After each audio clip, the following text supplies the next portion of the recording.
Bonjour, bonsoir, dans cette petite vidéo, nous sommes le dimanche 19 novembre, il est 17h07 et nous sommes déjà dans les mois de l'année où il fait nuit à des heures pas possibles. Là il est 17h, il fait à peine jour.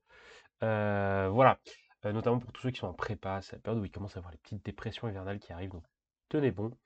Mais sinon, aujourd'hui on va parler un peu d'un truc en école, c'est-à-dire en fait on va parler un peu des partiels, des évaluations, tout ça en école, puisque c'est une modalité assez différente de ce à quoi vous êtes habitué en prépa.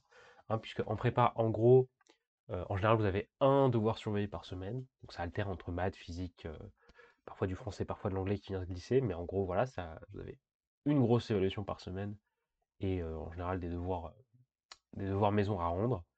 Et tout ça, ça culmine en tout simplement les concours qui arrivent après 2 ans. Et c'est tout. En gros, finalement, c'est assez direct. Les évaluations prépa, puisque déjà de base, en fait, on s'en fiche un peu, elles comptent pas vraiment les notes de prépa. Juste si vous voulez passer en classe étoilée éventuellement ou changer de prépa. Mais sinon, l'important, c'est vraiment ce qui se passe au concours. Alors que en école, ça change quand même, puisque déjà, en école, voilà, il n'y a plus cette optique de concours où il faut intégrer. L'optique, c'est de valider son année au minimum. Et donc ça veut dire valider chaque UE euh, qu'on a. Par exemple, voilà, dans mon école, on doit valider chaque UE, donc ça veut dire qu'on doit obtenir un minimum de 10 sur 20 à chaque matière, en gros, pour pouvoir tout valider. Bon, dans l'idée, le but, en théorie, c'est assez simple de valider tout ça, puisque, en théorie, le but, c'est pas de vous faire échouer, hein. Donc voilà, ça arrive qu'il y ait 3-4 personnes qui ne valident pas un semestre, mais c'est pas le but. Et donc, pour faire ça, finalement, il y a pas mal de choses qui changent, puisque du coup, ça veut dire que tout est organisé selon. Donc, vous avez les partiels, donc ça, vous connaissez un peu si vous connaissez un peu le modèle de la fac. En gros, c'est les grosses évaluations qui arrivent à la fin du semestre.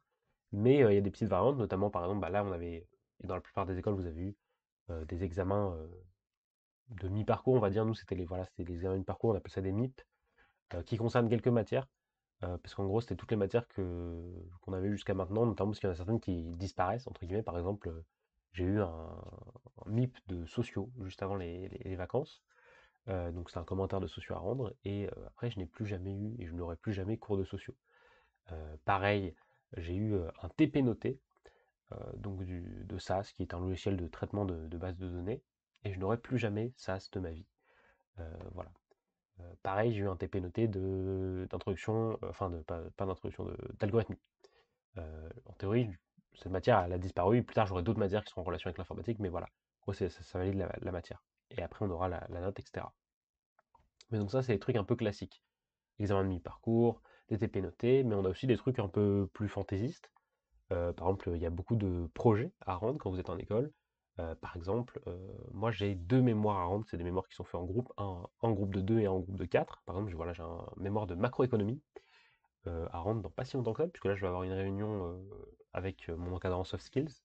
Donc il va nous faire des retours en gros sur le mémoire. Et ça, ça compte pas mal dans la matière, hein. C'est une grosse partie de la note.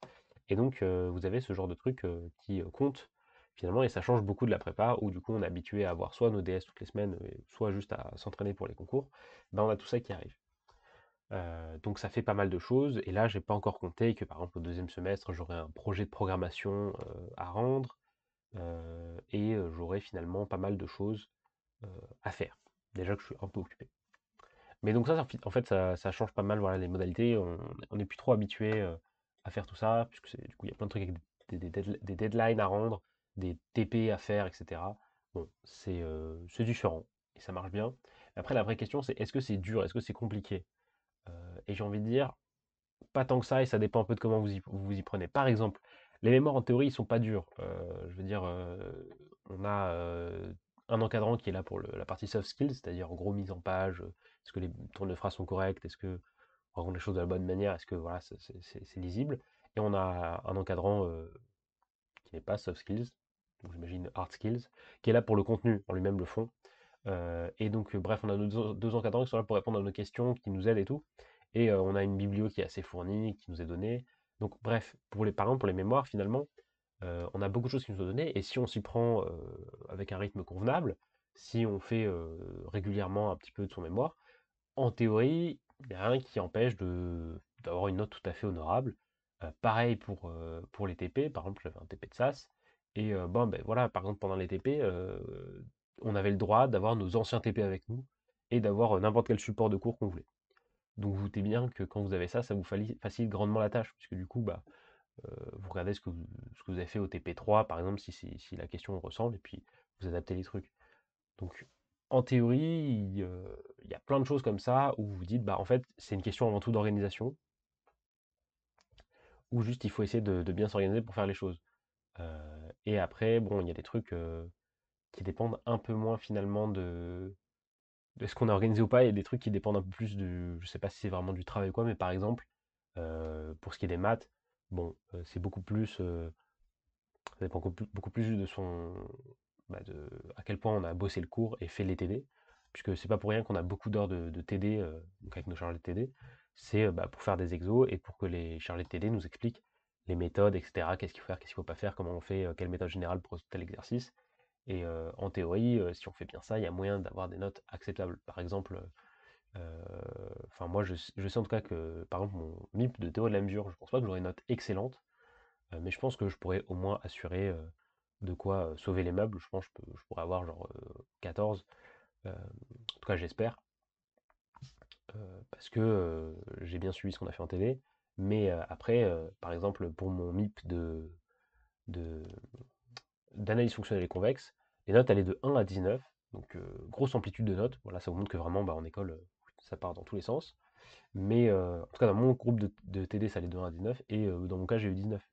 Donc, parce que je trouvais que c'était très proche de ce qu'on avait fait en prépa. Donc, il y a moyen de s'en sortir et même d'avoir des bonnes notes en fait, parce qu'en école, on n'est pas là pour vous pénaliser. D'ailleurs, il y a même un gars qui a eu 19,5, je crois, donc dans un autre groupe de TD. Donc, bah, bravo à lui. Mais voilà, c'est possible. Après, il y a toujours le facteur chance qui joue, etc. Mais en gros, si je dois résumer vite fait tout ce que j'essaie de vous dire, c'est que la grosse différence entre l'école et la prépa, c'est qu'en prépa, vous avez un rythme régulier avec tous vos trucs qui arrivent chaque semaine, puis ça culmine avec les concours qui arrivent à la fin des 2 années. Alors qu'en école, vous avez beaucoup plus de choses qui arrivent ponctuellement, vous avez des petits projets à rendre, après on va dire vous avez le TP noté là, puis après vous avez un commentaire de trucs à rendre là, puis vous avez le mémoire qui se fait sur la durée. Et après, vous avez, en plus de tout ça, vous avez les périodes d'examen qui arrivent, qui du coup sont beaucoup plus récurrentes, parce que du coup on avait les examens de mi-parcours, ensuite on aura les partiels qui arriveront un peu après décembre, je crois, et après, rebelote, on recommence, il y aura le projet de programmation du deuxième semestre qu'il faudra faire dans la durée, etc. Donc en fait, il y a beaucoup plus de diversité, et je pense que c'est ça qui crée une difficulté, entre guillemets, c'est que bah, il faut faire beaucoup plus de choses différentes surtout. Parce qu'en soi, en termes de durée, c'est pas beaucoup plus dur que la prépa. Les MIP, je crois que c'était pas long. C'était définitivement moins de 4 heures. Bien moins de 4 heures, mais je sais plus combien de temps c'était. Pour les trucs, je crois que ça tourne autour de 3 heures, un truc comme ça. Euh, donc voilà, si vous avez fait une prépa, en fait, il n'y a pas de souci. Pour autant, je sais que après, il y a des gens, par exemple, il y a des gens qui viennent de fac qui ont un peu plus de difficultés.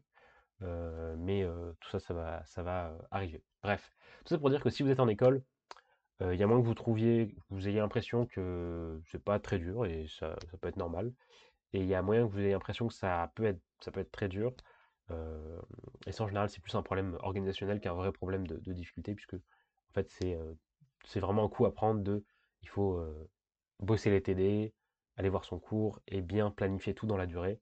Parce que par exemple, là, j'ai un truc mardi pour mon séminaire d'économie où je dois faire une présentation. Bah ça, clairement, je ne l'ai pas pris assez longtemps à l'avance. Du coup, je vais être un peu en rush. Et pareil, la semaine d'après, j'ai encore un truc de séminaire d'économie à préparer. Bon, bref, vous voyez ce que je veux dire. J'ai constamment des trucs à préparer pour une semaine ou 2 semaines à l'avance. Et il faut penser à le faire pour éviter de se retrouver bloqué au dernier moment. Voilà. Sur ce, c'était Adam. Je ne vais pas discuter plus longtemps aujourd'hui. La semaine dernière, j'ai oublié de faire une vidéo. Enfin, j'ai oublié. J'ai pas eu l'occasion de faire une vidéo parce que j'étais en week-end culturel. Tout simplement, je suis parti à Milan avec ma promo. Et donc, on est rentré le dimanche, en fait. Ce qui fait que le dimanche, bah, j'étais dans le bus pendant 12 heures. Donc, compliqué de faire une vidéo. Je me suis dit que j'aurais pu peut-être faire une vidéo vite fait sur mon portable en mode salut, je suis dans le bus, mais je trouvais que l'intérêt était limité. Donc voilà, sur ce, c'était Adam. Je vous souhaite une bonne soirée, une bonne après-midi, une bonne journée. Je vous donne rendez-vous bientôt pour une prochaine vidéo. Ciao tout le monde!